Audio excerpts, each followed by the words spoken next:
বছর কেটে যায়। তে আর জাংকুকের জীবনে অনেক কিছু পরিবর্তন হয়েছে, আর জিমিন আর সুগার জীবনে অনেক কিছু পরিবর্তন হয়েছে। তো চলো দেখা যাক তারা কি করছে এখন। এই তুমি এমন করছো কেন? মাম্মা আমি আর খাবো না। তোমাকে তো এবার তুই ওর সাথে এমন করছিস কেন রে? হ্যাঁ আসো তেজন বাবা আমার কাছে আসো। জিমিন তেজনকে কোলে নেয়। তো চলো জেনে নেওয়া যাক যে তেজন কে। তেজন হচ্ছে আমাদের জাংকুক আর তের একমাত্র ছেলে, 4 বছরের। সুগা আর জিমিনেরও একটা মেয়ে আছে যার নাম হচ্ছে জুনমিন। এর মধ্যে আবার সুগা এসে বলে, জাংকুক কোথায়? ভাইয়া ও একটু বাজারে গিয়েছে। ও। এর মধ্যে জুনমিন চলে আসে। পাপা আমি খেলতে যাব? একটু পরে যাও মা। না আমি এখনই যাব। তে এবারে জুনমিনকে ডাকতে থাকে আর বলে, মাম্মাম এদিকে আসো তো। বলো ছোট মাম্মাম। আচ্ছা তুমি যেখানে যাচ্ছ সেখানে আমার এই দুষ্টু বুড়োটাকে নিয়ে যাও তো, সে অনেক বেশি জ্বালাচ্ছে আমাকে। হ্যাঁ ঠিক আছে মাম্মাম। এই তেজন চল। ওরা দুইজন উপরে খেলতে চলে যায়। এর মধ্যে ডোরবেল বেজে ওঠে। তে গিয়ে দরজা খুলে দেয় আর দেখে জাংকুক এসেছে। সরি আসতে একটু লেট হয়ে গেল। জিমিন এসে বলে, কোথায় গিয়েছিলে তো ভাইয়া? আরে তোরা যে আসবি এর জন্য আমি বাইরে থেকে খাবার আনতে গিয়েছিলাম। আচ্ছা তোরা যে বস, আমি আসতেছি। কি রে তুই তো দেখি বেশি বড় হয়ে গিয়েছিস। আর কথা বাড়াস না তো। এই চল তোরা, আমার অনেক বেশি খিদা লেগেছে। ওরা সবাই একসাথে খেয়ে নেয়। দেন যে যার ঘরে ঘুমাতে চলে যায়। জিমিন আর সুগা এসেছে জাংকুকদের বাসায় কিছুক্ষণ থাকার জন্য, আর আরেন এবং জিন চলে গিয়েছে গ্রামে। সুগার বেবি এবং জাংকুকের বেবি দুজনেই এক রুমে ঘুমাচ্ছে। জাংকুক আর তে এক রুমে, সুগা আর জিমিন আরেক রুমে। তে ব্যালকনির দোলনায় গিয়ে বসেছিল, তখন জাংকুক এসে বলে, মুড অফ? না। আচ্ছা তাহলে মুড অফ না, তাহলে এমন বাংলার পাঁচের মতো কেন মুখটা করে রেখেছিস তুই? ওফ আমার ভালো লাগছে না, চুপ করো তো। ঘুরতে যাবি নাকি ম্যাডাম? জাংকুক আস্তে আস্তে এই কথাটা তের কানে বলে। আচ্ছা ঠিক আছে, সবাই কালকে একসাথে যাব। সত্যি? না। এটা দিলে তো চলবে না। তাহলে কি চাও? I want to do the processing making baby. এবারে হালকা হেসে বলে, what are you waiting for that? Jungkook তেকে কোলে করে নিয়ে রুমে নিয়ে যায় আর বেডে ফেলে দেয়। জাংকুক নিজের টি শার্ট খুলে নিচে ফেলে দেয়। দেন তে সারা বডিতে কিস করতে থাকে। কিস করতে করতে তে এবং বিভিন্নভাবে তার বিভিন্ন জায়গায় বাইট করতে থাকে। তারপর জাংকুক শুরু করে আসল কাজ। এখন আসল কাজ কি সেটা তোমরাই জানো, আমি কিছু জানি না।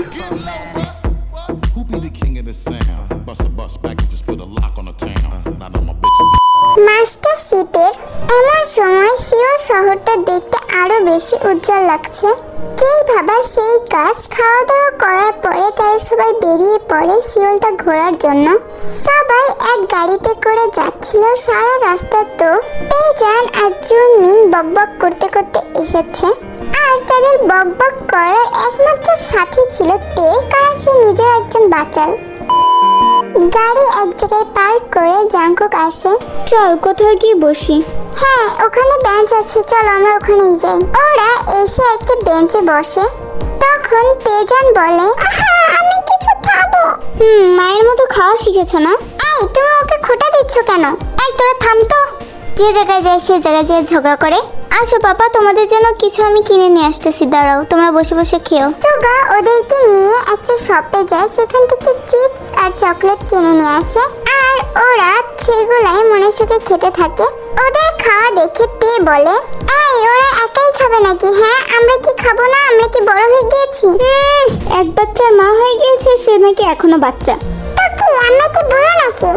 হ্যাঁ তোরাই তো ইয়াং আর আমরাই বুড়া। আচ্ছা এত বড় হয়ে যে ঝগড়া করছিস, তোদের কোনো লজ্জা শরম নেই?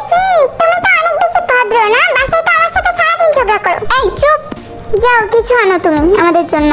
এই সুগা চল তো, এই হাতির বাচ্চাকে আগে খাওয়াতে হবে। সুগা হাসতে হাসতে জাঙ্কুকের সাথে চলে যায়। কিছুক্ষণের মধ্যে তারা কফি নিয়ে আসে। শুধু কফি? আর কোনো কিছু নেই। এটা যে পেয়েছিস এটাই তোদের সাত কপালের ভাগ্য, বুঝছিস? তে জাঙ্কুককে দেখে একটা ভেঙচি কাটে। ওরা সবাই বসে বসে গল্প করতে থাকে। তখন আবার জুনমিন বলে, আচ্ছা মাম্মা, আমরা চলো ওখানে গিয়ে খেলি। না মাম্মা, এখন যেতে হবে না, পরে যেও। আচ্ছা আচ্ছা চলো। জুনমিন জিমিনের হাত ধরে কোথায় জানি নিয়ে যেতে থাকে। এটা দেখে সুগা উঠে দাঁড়িয়ে বলে, আচ্ছা আমি গিয়ে দেখি ওরা কোথায় যাচ্ছে, না হলে আবার পরে হারিয়ে যেতে পারে। এই বলে সুগা সেখান থেকে চলে যায় আর পিছন পিছন তে যেন যেতে থাকে। এটা দেখে তে বলে ওঠে, আরে তেজান, বাবা দাঁড়াও, তুমি হারিয়ে যেতে পারো তো।